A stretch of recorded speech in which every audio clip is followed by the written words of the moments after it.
Hello everyone, today I'm going to introduce some fun and easy ways for children to write poems using Kenneth Koch's poetry ideas. I know there are lots of children being afraid of poetry writing, but believe me, because it's easy to follow and anyone can do it. As an English literature major, I have always been interested in teaching literature to children, and in Poetics Practicum course, I was able to learn different ways of teaching children poetry, and two books I got heavily influenced from were Rose, Where Did You Get That Red? Teaching Great Poetry to Children, and Wishes, Lies, and Dreams, Teaching Children to Write Poetry, both written by Kenneth Koch.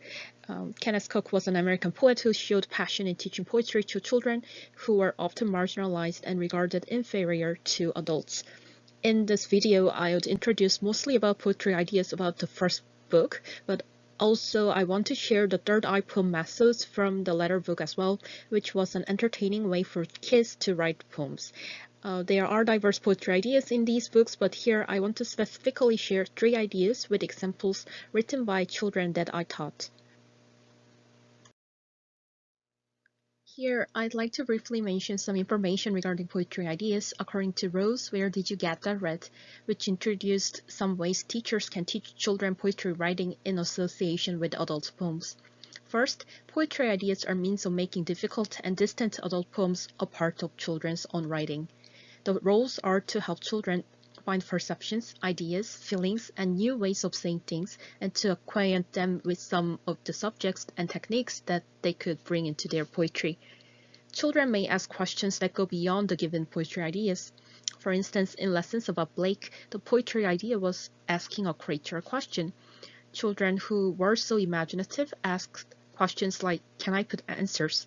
With answers, a poem might look different from Blake's, but as far as it helps child believe in human or animal conversation, it is acceptable. Also, the purpose of poetry ideas is not to fully imitate adult poems, but rather recreate the main feelings of the adult poems. And most importantly, children should be excited about writing poetry with poetry ideas and be able to create their own poems. The writer points out some problems with poems in textbooks. The poem on the left is one such example. There is no serious emotion or complex viewpoints and is simple and dull. Also, rhyme is used, but the poem is restricted and boring. On the other hand, what a 5-year-old kid really wrote was much more creative and sophisticated, containing emotions and different ways of looking at spring. The writer therefore reveals that children can compose creative poems, and great adult poems can help them enjoy and learn poetry. Teaching adult poems accompanies some difficulties. For textual difficulties, unfamiliar words, difficult concepts such as allusions and syntax were problematic. However, like the way children learn new words and concepts in order to play a game, children also loved learning meanings of unfamiliar words such as thee and thine. The next problem was regarding theme. Children will not understand every concept in a poem. Still, they can get inspiration even though they don't understand Neoplatonism in Donne's valediction. Also, many of adults' poems are long, but teachers could focus on certain parts of the poems. Koch says that teachers can also provide English translations to students, arguing that advantages such as the dreaminess, the music, the use of color, the contrast of original and translation itself overcome the limits of translation. Next, for those who found rhymes difficult, showing other forms that can be found in a poem, like the series of questions in Blake's The Tiger, and teaching both rhymed poems and unrhymed poems were suggested as solutions. Finally, for poems written in the language of the past, providing modern-day equivalents and encouraging children to use contemporary words that they really use were helpful. Koch's poetry ideas were practical and accessible to both teachers and students. However, one major difference between Koch's poetry lessons and my lessons was the fact that I had only about 20 minutes for teaching. Thus, I have come up with the following steps for my poetry writing lessons with children. First, before teaching kids, I composed my own poems first using the same poetry idea. This allowed me to see what were some difficulties in composing poems based on certain poetry ideas. Next, my professor asked graduate students to teach other classmates first. Teaching adults was easier, and I could be more organized and prepared when I taught kids thanks to their feedback. Next, during lessons, I explained poetry ideas which would be introduced shortly after. Then I gave students examples. At first, children were a bit reluctant in composing poems in English. To relieve their worries, it was essential to provide them with examples from books, poems that I had written before each lesson, and the ones written by their friends. After reading poems written by other children of their age, they got much excited and they were encouraged to write their own poems. Also, when they encounter some words that they do not know from these examples, I always told them just to neglect those words. I encouraged them that they could still understand the general tone or meaning of the poem without some words. Listening to their ideas, suggestions, and questions was essential too. Children always came up with things I have never thought of.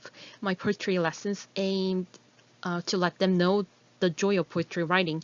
They should be able to express their genuine emotions without being stressed out. Some proposals differed greatly from the original poetry ideas, but that was okay. The important thing was that they were writing their poems, raising their voices in them. After children finished their compositions, I always complimented their works. This was perhaps the most important part. Children often got worried about making mistakes in spelling or grammar. I didn't point out those minor errors. I complimented phrases and words that they chose and how creative their poems were. Then I took pictures of them. You may wonder why I took pictures, even though I didn't use all of them for my assignments. I always told them that since their poems were so great, I would proudly share their works with my English professor and classmates. Also, I let children read their poems out loud, and in this way, they built confidence in poetry writing and found the joy of it. These are some examples Kenneth Koch put in his book Rose, Where Did You Get That Red? He points out that children can love the importance of feelings and of one's secret imaginative life. Through poetry writing, they can freely express their emotions which were considered foolish or private. In this video, I want to share two poetry ideas using so-called adult poems, which are both highly amusing and easy to follow. First, the writer suggests write a poem in which you invite people, or only one person if you wish, to a magical, beautiful place full of sounds and colors, and where all kinds of marvelous things may happen. In each line of your invitation, you may want to put one sound or color, or maybe more. Shakespeare's songs stimulate children's fantasy, and they lead to a fresh, sensuous feeling for nature. Many children wrote a place where one can be free, showing desire to be free. Also, as it was so obvious that songs had rhymes, Koch let students use rhymes, but he didn't encourage nor restrict rhymes. Regarding the sound, a teacher may bring a musical instrument or play music to inspire students, yet mechanical aids should serve an auxiliary role, and it should never overwhelm Shakespeare. This is a poem that adopted the poetry idea of Shakespeare. It was written by a first-grade girl. Even though her place for the invitation is not a mysterious place but her home, it still is a creative poem, and she carefully observed sounds in her house. It is quite interesting that she initially wrote the sound of her dog's bark as oof oof, yet later changed them to oof oof, which is the expression that resembles the sound of barking more. Also, I love the ending of the poem, and everyone will say, ah. This is obviously because her dog barks very loud and people will be irritated from her barking. Although this poem comprises only 4 lines, thanks to the words that describe sounds, I can vividly imagine a scene where people gather and have a nice friendly talk, yet her dog suddenly interferes with a loud bark. Another poetry idea can be in relation to Rowold Herrick's The Argument of his book. Here the writer asks, write a poem about all the things you've written poems about, or that you'd like to write poems about. If you like, you can start every line with I write about, or I would like to write about. This kind of list poem is an easy way for children to write a poem.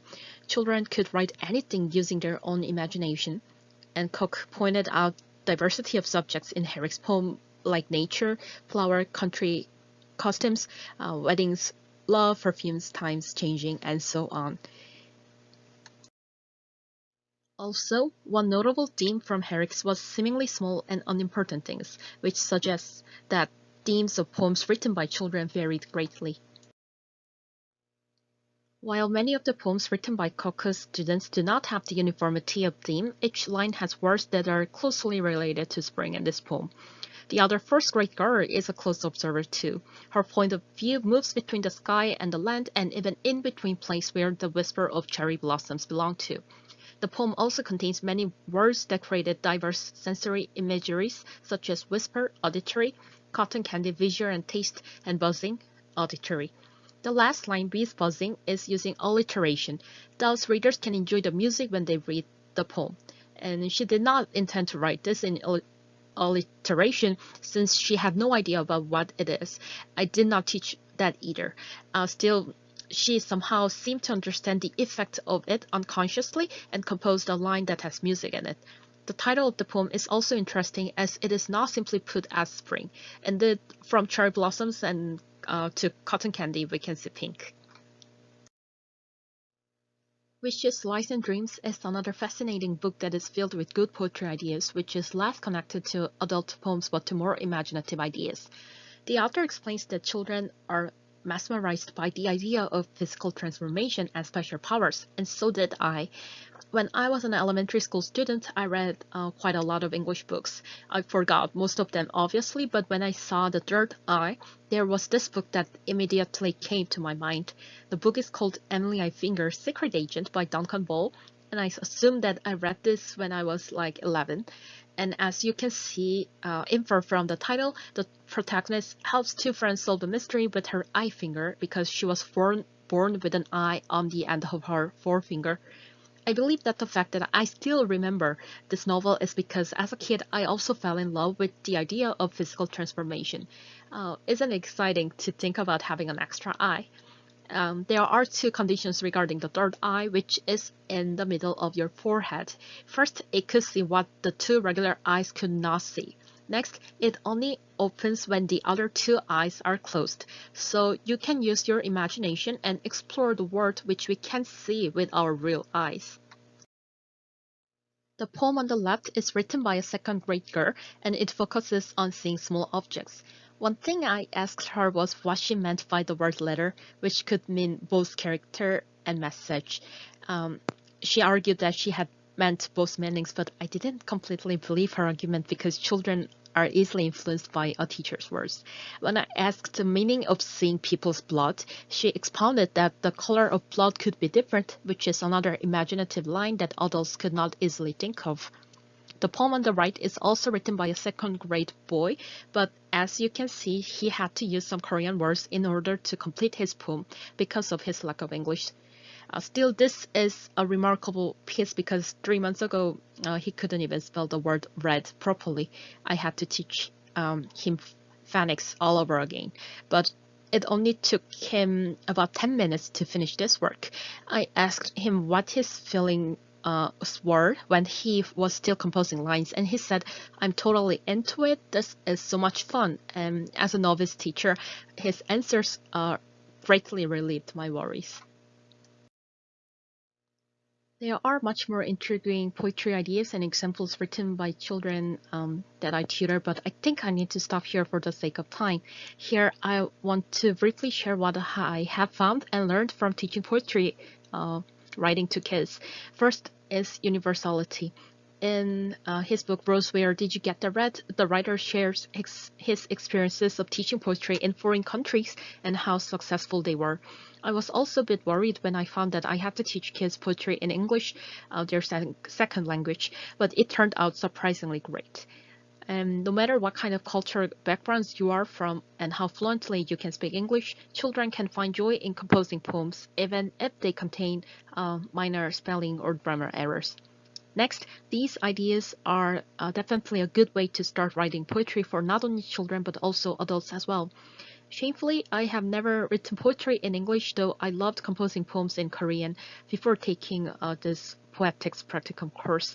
At first, I was also a bit terrified at the idea of writing a poem in English, but through following various poetry ideas by Kenneth Koch and others, I was able to write my own original poems. Also, children are so creative. Rather than mimicking given examples, children were capable of creating their own pieces using imagination that were simply beyond my expectation. Though they might be young, they could compose their own poems without the intervention of adults. Sometimes it took me many hours to write a poem. Even though there were no given rules, I ended up thinking about its form or structure and the uniformity of the theme. It would be more proper to say that I struggled with creating some poems, and they were often full of boring cliches. Yet children easily and happily wrote poems, which made me wonder how big their worlds of imaginations were. What I liked about Koch's poetry ideas was the fact that there was much freedom. As mentioned in the book, poems in textbooks were somewhat childish and didn't seem to have many creative expressions. On the other hand, poems written by his students showed much original ideas and themes. In the process of poetry writing, children were not subjects that simply followed teachers' instructions. Rather, they have actively participated in discussions and asked brilliant questions about poetry ideas to the author. He recognized their wishes to go even beyond the given ideas and let them write a poem in a way that they wanted to. I agree with the writer's view that the purpose of poetry ideas is to help children write a poem of their own. Thus, variations of poetry ideas contributed to creating even more creative poems written by young children. Lastly, children's poems gave me inspirations too. I wrote many poems based on conversation I had with them. Some of the ideas were from their silly questions, which made me laugh so hard. After having all these lessons, what I realized is that the dichotomy of a teacher and a student do not exist in the world of poetry. Anyone can be a teacher, anyone can be a student, and anyone can be a poet. These two books were great sources that I referred to, and you can even transform ideas into more original ones. I hope this video will encourage and give inspiration to those who want to exercise poetry writing with children, especially around this time when they spend much time indoors. Thank you for listening.